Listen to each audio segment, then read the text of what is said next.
sea, el tema de la política monetaria del Banco Central Europeo se puede encarar de distintos ángulos, ¿no?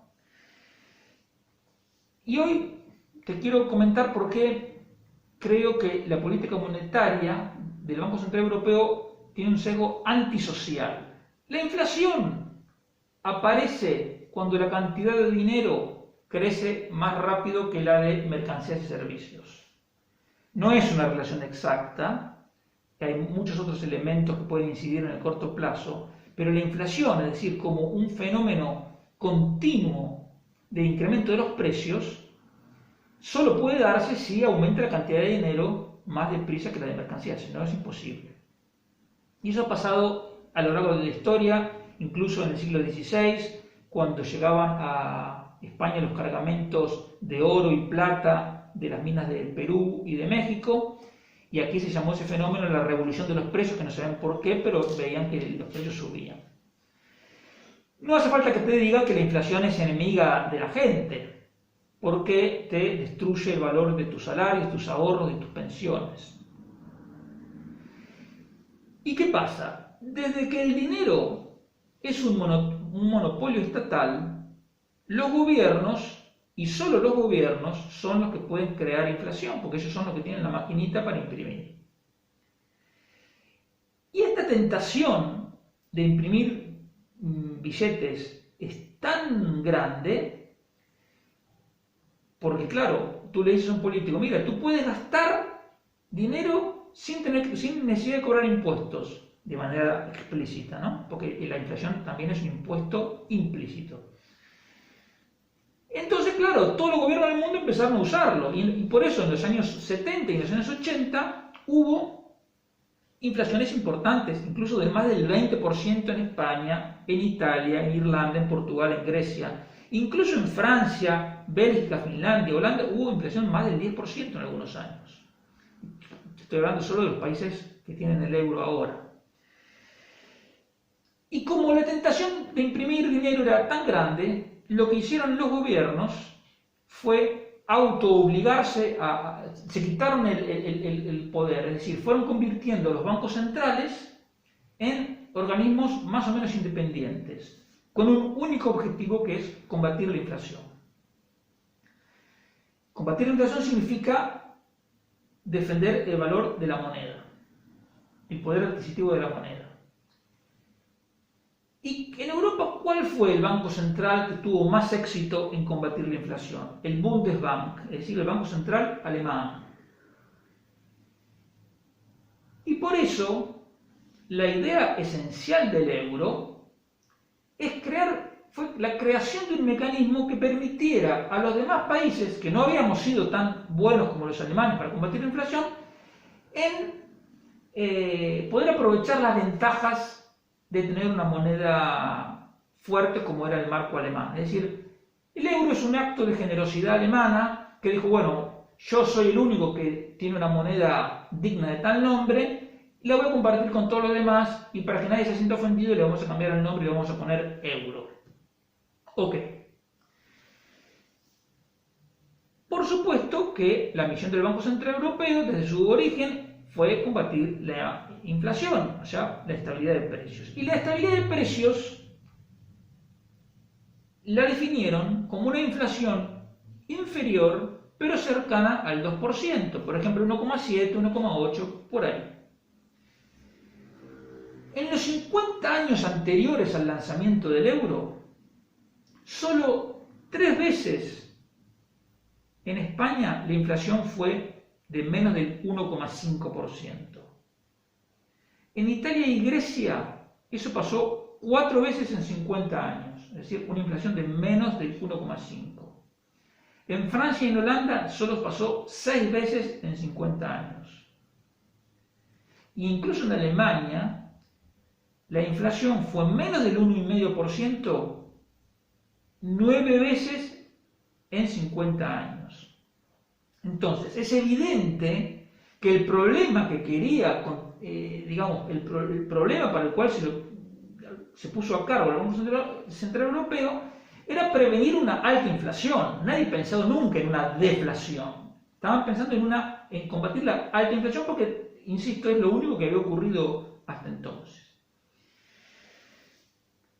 Por distintos motivos, principalmente por la fuerza de la globalización, también el envejecimiento de la población, etc., avances de la tecnología, se ha debilitado la relación entre el crecimiento de la cantidad de dinero y el IPC.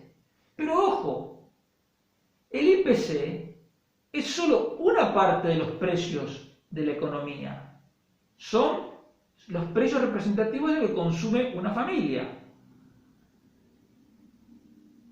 Pero eso no significa que la relación entre la cantidad de dinero y otros bienes se haya debilitado. Te doy un ejemplo concreto. En los últimos 24 meses, lo que se llama el M2, que es la suma del dinero en circulación y los depósitos a la vista, creció un 17%. Y eso es más o menos lo mismo que ha aumentado, por ejemplo, los precios de las acciones europeas, los precios de los bonos a largo plazo, las materias primas agrícolas, varios segmentos del mercado inmobiliario, segmentos del mercado de arte, etc.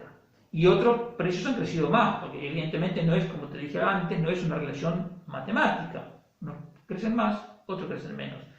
Por ejemplo, en los 2 años anteriores a la pandemia, el fichaje promedio en la Liga Española aumentó un 42%. 42%. Pero bueno, el punto es que el mandato para controlar los precios, digamos, el mandato para velar por la estabilidad de precios del Banco Central Europeo está vinculado al IPC. Y como resulta que el IPC está bajo, el Banco Central Europeo viene tomando medidas desde hace 8 años más o menos para que la inflación suba. Y es algo inédito, que en Europa no había pasado antes. Entonces, lo que el Banco Central Europeo lo que dice es que el mandato es simétrico, es decir, queremos, por ejemplo, si la inflación fuese 3%, lo que queremos es que baje hasta un poquito menos del 2%. Pero dice, si la inflación es muy baja como ahora, tenemos que hacer algo para subirla. Y eso es lo que yo creo que es un error. Porque subir la inflación no responde al mandato, no responde al espíritu del mandato que tiene el Banco Central Europeo, que es preservar el valor de la moneda. Tú, yo, todos los que vivimos en la zona euro, estamos mejor con una inflación del 0% que con una inflación del 2%. ¿Por qué? Porque si la inflación sube el 2%, quiere decir que tus ahorros valen un 2% menos. Y tu salario, si no te lo aumentan, vas a perder un 2%. Si la inflación aumenta. En cambio, si la inflación es 0, bueno, ni gano ni pierdo. Entonces, evidentemente, estamos mejor con una inflación del 0 que con una del 2. Y por eso digo que subir la inflación es antisocial, porque no ganan ni los pensionistas, ni los ahorradores, ni los asalariados. ¿Quiénes ganan subiendo la inflación? Los políticos. ¿Por qué? Porque a ellos les aumentan los ingresos, la deuda pública va perdiendo valor, porque si tú tienes un bono y lo compraste hace muchos años y por 1.000 euros, cada vez que hay inflación, ese valor en euros el valor de ese bono va perdiendo. Entonces, con inflación, los políticos logran ir licuando la deuda, aumentan sus ingresos, les permiten gastar más. En definitiva, ganan los políticos. Nosotros, los ciudadanos de a pie, no ganamos nada. Pero no es solo ese el problema. El problema es que esa política de tratar de subir la inflación va generando otros riesgos. Mira lo que pasa con la deuda pública. Como los tipos de interés están en 0 o negativo por culpa del Banco Central Europeo, hoy para el gobierno español endeudarse es gratis. Y eso, cuando el gobierno está constituido por gente temeraria y que lleva las cuentas públicas con gran irresponsabilidad, fomenta el gasto público, porque dice, total nos endeudamos porque total no hace falta pagar intereses. Claro, si fuese un gobierno responsable haría lo contrario, aprovecharía los bajos tipos de interés para poner las cuentas en orden. Bueno, aquí pasa exactamente lo contrario. Es más, mira qué perversa es la situación. El Banco Central Europeo, cuando compra bonos, en realidad le dice al Banco de España, mira, a ti te toca comprar tantos bonos, tú los compras. Ok, entonces, los bonos de España que compra el Banco Central Europeo, los tiene el Banco de España. Y el Banco de España forma parte del gobierno. Por lo tanto, cuando el Tesoro paga intereses de esos bonos, al gobierno le aparece en las cuentas públicas como un ingreso. Tú ves ingresos de capital y dices, pero ¿y cómo es que hay ingresos de capital? Claro, porque son los intereses que cobra el Banco de España. Entonces, fomenta la irresponsabilidad fiscal por dos vías. Porque por un lado, como digo, hoy se emiten bonos a prácticamente 0% de interés.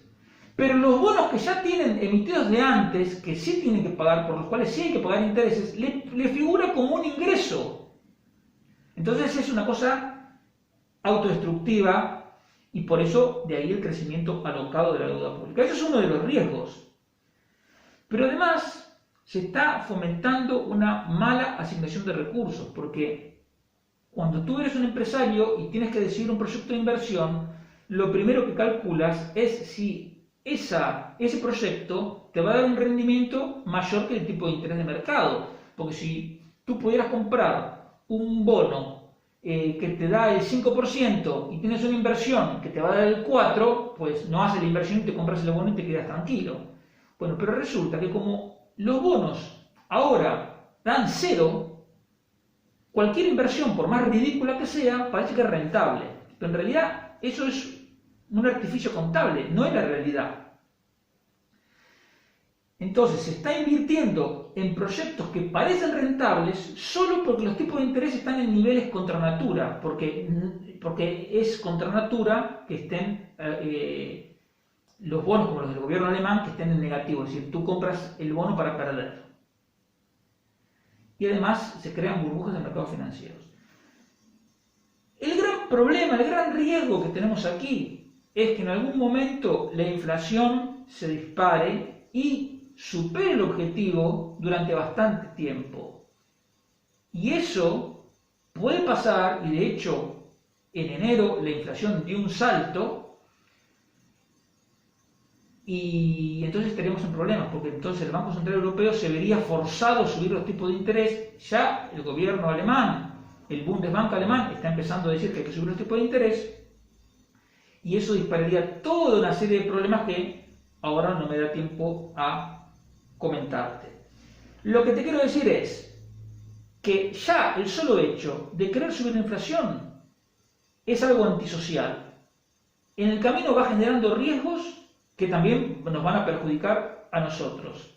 Pero si encima, como es probable, en algún momento la inflación se sube y se pasa el objetivo, pues entonces, como digo, se pondría en marcha todo un dominó de efectos indeseables que le darían un sesgo todavía más antisocial a la política monetaria del Banco Central. Por eso yo lo que digo es que todo lo que nos interesa, una Europa unida y próspera, tenemos que exigir el fin de este experimento monetario y volver a una política de tipos de interés libres en el mercado y dejarnos de experimentos que al final, como digo, benefician principalmente a los políticos y no a la gente que trabaja.